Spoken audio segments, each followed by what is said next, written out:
Hello everyone, this is Anjali Chauhan and this is lecture 2 of the book Power of Subconscious Mind.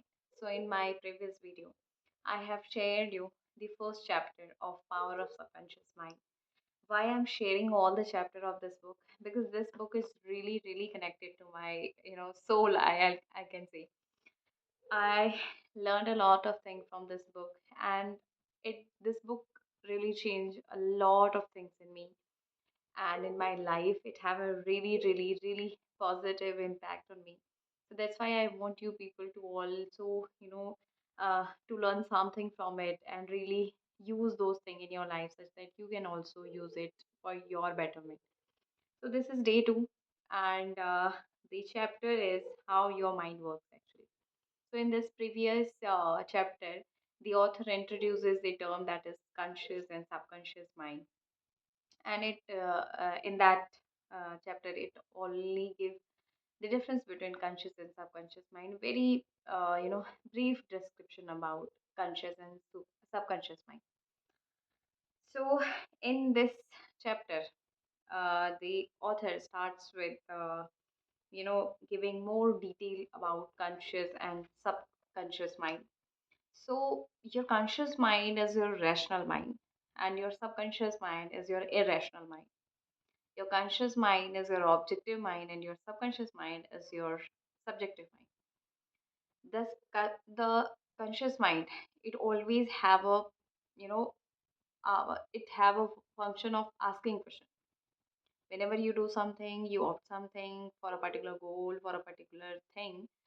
The information you took up to your mind, always we think that, we come across that our mind gives certain reaction on that. The reaction comes from conscious mind because conscious mind had the power to ask yes or no, to ask that is it real, is it good or bad. So conscious mind thinks consciously and subconscious mind thinks irrationally, subjectively. So whatever things you will feed in your subconscious mind, it will take it as reality and it will work on that. Okay, so this is the basic thing the author wants to convey here, and he really shares the thing that whatever you habitually think, it will deep down sink into your subconscious mind. I have speak volumes about it in my previous video as well, and in this particular chapter the author is speaking more and more about that how your subconscious mind is different from your conscious mind on the basis of their functions. Basically they are nothing, they are not different, they are part of the same mind. They are just two different spheres of the same mind. Actually the author wants to share that thing, and here he is giving so many example of the psychologist, so many hypnotists who really experiment. They have done lot of experiments on the students, and which proves that your subconscious mind do not act as consciously, it do not ask any question, it just work on the information given by you to your mind. And in my previous video I have told you that the law of your subconscious mind is law of belief, on which it really acts, and how belief system form over one particular thing. जैसे मैंने कहा कि मैं अपने लिए सोचती हूँ कि यार मैं एक बहुत अच्छी स्कॉलर हूँ और मुझसे मुझसे अच्छा स्कॉलर तो कोई है ही नहीं, तो अगर मुझे ये बिलीफ सिस्टम डेवलप करना होगा, तो बिलीफ सिस्टम डेवलप होता है जब रिपीटेशन में आप किसी चीज़ को अपने दिमाग में बोलें। इसीलिए बहुत सारे लोग बोलते हैं कि आप अफर्मेशन करो। Why is it so? Because to make the patterns when you repetitively speak that thing. We were recent में अपना एक पर्सनल आपको एक्सपीरियंस बताती हूँ। रिसेंटली आई वाज हैविंग ठीक है, जो टीका लगाते थे यहाँ पे, तो मुझे उससे इनिशियली जब मैं लगाती थी तब मुझे उससे उतनी एलर्जी नहीं होती थी। तब शायद बहुत ही माइल्ड थी वो एलर्जी, बहुत ही mild, I I can say कि वो पॉइंट परसेंटेज में थी। तो मैं रिफ्यूज़ करती थी टीका लगाने से कि नहीं नहीं, मुझे मुझे एलर्जी है इससे, मुझे एलर्जी। और मैं ये बोलती गई, मैं हर बार पता नहीं क्यों बट मैं बोलती थी कि नहीं, क्योंकि मुझे डीप डाउन कहीं मुझे ऐसा लग रहा था कि इससे होती है शायद, इससे मुझे हो रही है शायद, वो बहुत ही कम थी उस समय। अब मैंने जब रिपिटेटिवली बोलना शुरू किया, अब मैं देखती हूँ कि जब मैं टीका लगाती हूँ तो मेरे यहाँ पे दाने हो जाते हैं, ठीक है? ये एलर्जी हो जाती है उस एरिया में जहाँ पे भी हम टीका लगाते हैं फ़ॉरहेड पे। तो मुझे ये समझ में आया है कि जो हमारा सबकॉन्शियस माइंड है वो समझ ही नहीं रहा है। उसे ये पता ही नहीं है कि ये सच है, ये नहीं है, सही है, गलत है, it do not know. It's you who give direction to your thoughts, and it's you who will make that belief system by repetition of thought which you want to really impress on your subconscious mind. So, in this chapter particularly, author speaks about the law of belief, that how you're going to develop it by patterning, by again and again making the same thought over your conscious mind, क्योंकि conscious mind आपसे सवाल पूछेगा बिल्कुल कि नहीं। अगर मान लेते हैं कोई आपकी एक रियलिटी है, कोई गोल अकम्पलिशमेंट है, वो आपका नहीं हुआ है और आप कह रहे हैं कि मैंने कर लिया है, तो conscious mind will ask you कि नहीं अभी तो नहीं हुआ है। It will ask question to you, but आपको अपने कॉन्शियस माइंड को समझाना है कि नहीं, चाहे आज हो चाहे कल हो, लेकिन मैं ही हूँ जो ये कर जाऊँगी, मैं ये गोल अकम्पलिश कर जाऊँगी, कर चुकी हूँ और अभी कर चुकी हूँ। So you have to rationally irrationally convince your mind. और अगर आप ये बार-बार करते जाते हैं, तो आप देखेंगे एट द एंड आपके सबकॉन्शियस माइंड को ये इन्फॉर्मेशन मिल चुकी है कि आप कर चुके हैं, ठीक है? तो conscious mind act as a gateway for subconscious mind. वो बिल्कुल होता है ना कि गार्ड जैसा होता है, और गार्ड जब भी आपको एंट्री कहीं करनी होती है, तो guard ask you question, where you are going, ठीक है? It will ask you question. Subconscious mind will not ask, but the gateway, the guard, the gatekeeper, they'll ask question to you. So your conscious mind will ask to you question. So this is the basic difference of conscious and subconscious mind. And after that, in this chapter particularly, author gives example of so many psychologists who really done the experiment. Skilled hypnotist का वो example देते हैं कि उन्होंने अपने एक group of students में experiment किया, और उस एक्सपेरिमेंट में उन्होंने अपने स्टूडेंट्स को ये बताया, किसी को when they are in the hypnotic state, और उस हिप्नोटिक स्टेट में उन्होंने अपने स्टूडेंट्स को कहा कि आपकी नोज से ब्लीडिंग हो रही है, आपके बैक पे पेन हो रहा है, और आपकी आंखों में चोट लग गई है, या आपको पर्टिकुलर पर्टिकुलर उन्होंने सजेशंस दिए अपने स्टूडेंट्स को। They are in a hypnotic state में वो थे, एंड एट द एंड जब वो उन्होंने उनके हिप्नोटिक स्टेट से उन्हें हटाया और जब वो अपने कॉन्शियस स्टेट में आए, तो दे हैव सीन कि उनमें सच में किसी की नाक से खून आ रहा है, किसी के सर पे चोट लगी हुई है, किसी पे दर्द हो रहा है, बिना बात के दर्द हो रहा है, चोट भी नहीं लगी फिर भी बैक पेन हो रहा है। तो उन्होंने जो जो सजेशंस उनको दिए, वो सारे सजेशंस एज इट इज़ उनमें फॉलो अप हुए। तो ऐसा क्यों हुआ? क्योंकि कॉन्शियस माइंड तो बिल्कुल अपने स्लीप वाले स्टेट में था, बट जो सबकॉन्शियस माइंड था, it was activated on that time. And when your subconscious mind is activated and you are suggesting something to your subconscious mind, so it is listening to you. इसीलिए कहते हैं ना कि जो हमारी self talk है वो बहुत इंपॉर्टेंट है, क्योंकि जो आपकी सेल्फ टॉक है वही आपकी रियलिटी क्रिएट करने वाली है। सो जो ये ऑटो सजेशंस हम अपने आप को देते हैं ना, मैंने बहुत लोगों को देखा है, लोग जनरली नेगेटिव में ही यूज़ करते हैं। अब उन्हें तो इतना पता होता नहीं है, बट मैंने बहुत लोगों को ऐसे देखा है। मैंने रिसेंटली शेयर भी किया था आप लोगों से कि मेरे रिलेशन में ही कोई है जिन्होंने सुसाइडल अटेम्प्ट तक वो चले गए इस पैटर्निंग की वजह से। So after that the term subjective and objective mind जब बिल्कुल क्लियर हो गया बहुत सारे एग्जाम्पल्स के बाद, वो ये कहते हैं कि जब बिल्कुल आपका कॉन्शियस माइंड बिल्कुल सो रखा होता है, जब आपका रैशनल माइंड, जो आपका आस्किंग क्वेश्चन आस्किंग जो माइंड है, वो बिल्कुल ऑफ होता है, eight that time your subconscious mind which is your supra conscious mind, it is activated in your full state.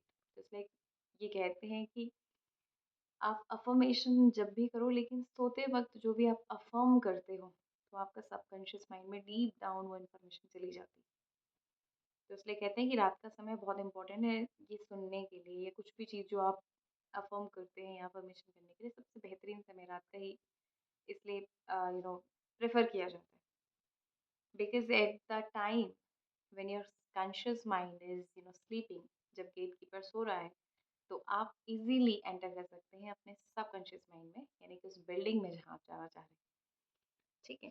Then उसके बाद वो यहाँ पे बताते हैं कि जो ट्रेमेंडस पावर है हमारे सजेशंस की, और सजेशन क्या, जो हम दिन भर में अपने आप को कह रहे होते हैं कि अंजलि यार तू तो इसमें अच्छी नहीं है, तेरा दिमाग खराब हो गया है, like this type of things हम करते हैं ना, सभी करते हैं।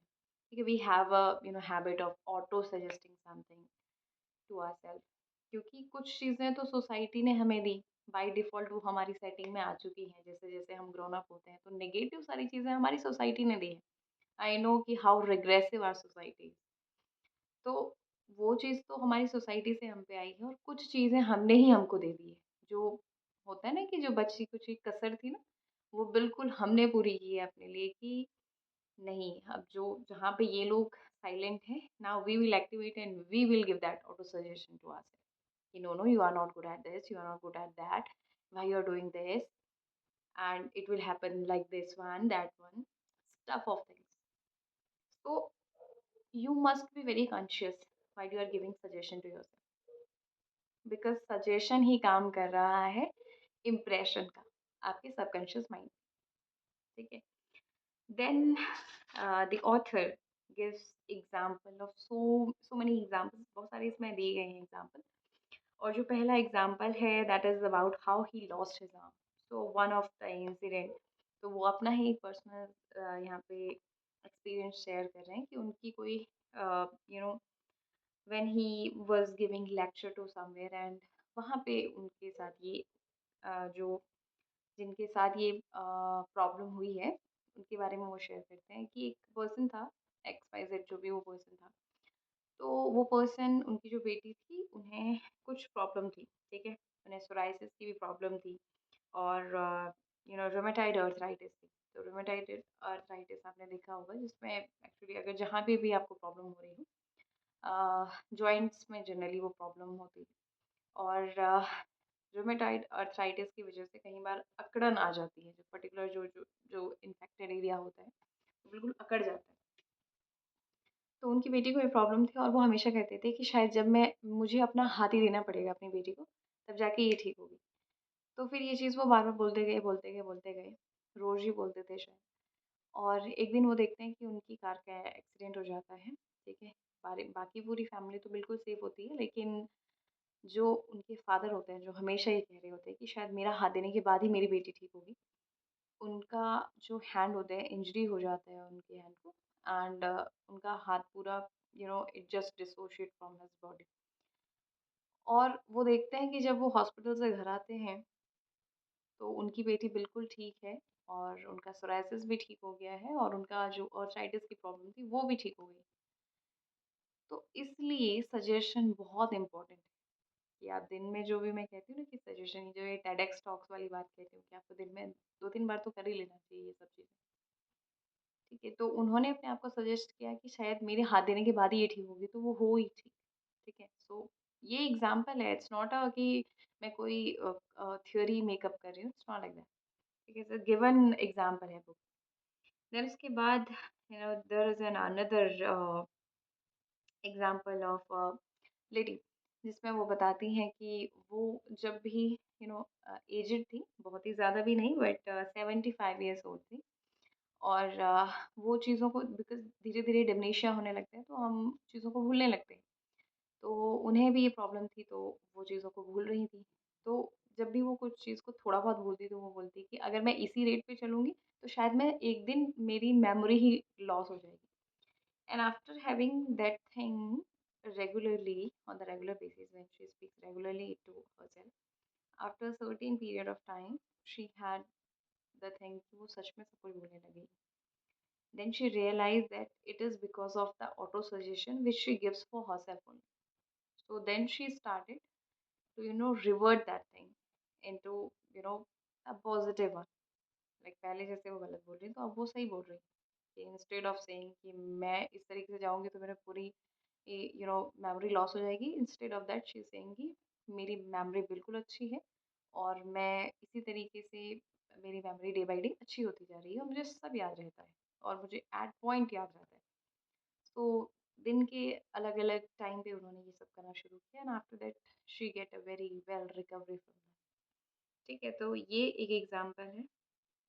एक सिंगर का एग्जांपल वो यहाँ पे देते हैं कि एक सिंगर थी, वो बहुत अच्छा गाती थी। She was having inborn talent उन पे था। बट वो जब बोलती थी, जब भी वो स्टेज पे परफॉर्म करती थी, at that time she was having phobia, because we all people have phobia. तो ड्यू टू दैट फोबिया, वो ये हमेशा बोल ये खुद से वो उन्होंने अपने माइंड को प्रोग्राम किया था कि मैं जैसे स्टेज पे जाती हूँ ना यार, मैं फोबिक हो जाती हूँ और मैं अच्छा परफॉर्म करती नहीं हूँ, वहाँ जाके मेरी आवाज़ खराब हो जाती है। तो she was having that habit कि वो ऐसा कहती होंगी। और इसके बाद उन्होंने देखा कि ये सच में होने लगा कि जैसे ही वो स्टेज पे परफॉर्म कर रही हैं, उनकी आवाज़ बिल्कुल ही बैठ गई है, वो बिल्कुल टेरिबली कि फंबल कर रहे हैं, गलत बोल रहे हैं, और इतना ज़्यादा वो आवाज़ बिल्कुल ख़राब हो चुकी है, ठीक है? तो उन्होंने देखा कि शायद ये उसकी वज़ह से भी हो रहा है कि मैं बार-बार अपने आप को यही याद दिला रही हूँ कि मैं गलत ही बोलने वाली हूँ। So she also correct herself by saying कि मैं बिल्कुल फाइनेस्ट कंडीशन में हूँ, और मैं जब भी स्टेज पे परफॉर्म करती हूँ, मैं बिल्कुल कॉन्फिडेंटली परफॉर्म करती हूँ, और मेरी जो परफॉर्मेंस है वो बहुत अच्छी जाती है। ठीक है, तो उन्होंने रिवर्ट किया अपने नेगेटिव सजेशंस को अपने पॉजिटिव सजेशंस से। Why author is giving so many examples here, ठीक है, क्योंकि एग्जांपल से हम बहुत कोरिलेट करते हैं। ठीक है, जैसे मैंने अभी एग्जांपल दिया कि मेरे साथ ये चीज़ हुई थी कि मैं जब फॉरहेड पे टीका लगाती थी, तो मैंने नेगेटिवली बोला बोला, वो सच में हो गया, और अब मुझे सच में होता है। ठीक है, और इनिशियली मैं रियलिटी बता रही हूँ, वो पॉइंट परसेंटेज में होता था जब मैं इनिशियली ये चीज़ करती थी, बट अब मैं कहूँ तो वो 100% होता है। सो आप करके देखिए। और it's a 20 days chapter, 20 chapters हैं, और 20 डेज में आपको ये सीरीज चलने वाली है। मैं आपको बताने वाली हूँ कैसे आप प्रोग्राम करेंगे अपने आप को। ठीक है, all thing based on your patterns. ठीक है, अब बहुत लोगों को ये होता है कि सिर्फ सोचने से क्या होता है, लेकिन सोच ही आपकी सबसे पहली सीढ़ी है किसी भी गोल को अकम्प्लिश करने की। Your believe is your first step. अगर आप अपने आप को सोच ही नहीं पा रहे हैं कि मैं ये कर सकती हूँ, तो आप उस काम को कभी शुरू ही नहीं कर पाएंगे। So the very first step of doing something, achieving a goal, achieving something or achieving success in your life is having belief in yourself. Okay? और law of subconscious based on law of belief. और मैंने कल भी आपको Bible का वो coat समझाया था कि अगर कन्विक्शन से आप बात कहते हैं किसी को भी, तो conviction have power, that believe have power. Yes, I am able to do that, and I will do it, and I am good at this. So you have to, just program your mind. करके तो देखिए, बहुत सारे लोग सिर्फ सुनते हैं और छोड़ देते हैं, लेकिन अगर इनमें से कोई एक भी करके सुन के कर रहा है, और किसी भी चीज़ के लिए करिए, दिन के अलग अलग टाइम पीरियड पे, यानी कि डे, मॉर्निंग, इवनिंग हो सकता है या आफ्टरनून हो सकता है, and just before the sleep at night, you can use the affirmation for the particular thing which you want to correct in yourself. जो भी आप करेक्टिव मेजर्स लेना चाह रहे हैं, या जो भी आप पॉजिटिव चीज़ करना चाह रहे हैं, सिर्फ वही बोलिए। What you want, speak that. So that's all for the second chapter. So I'll continue this for the third one. Thank you.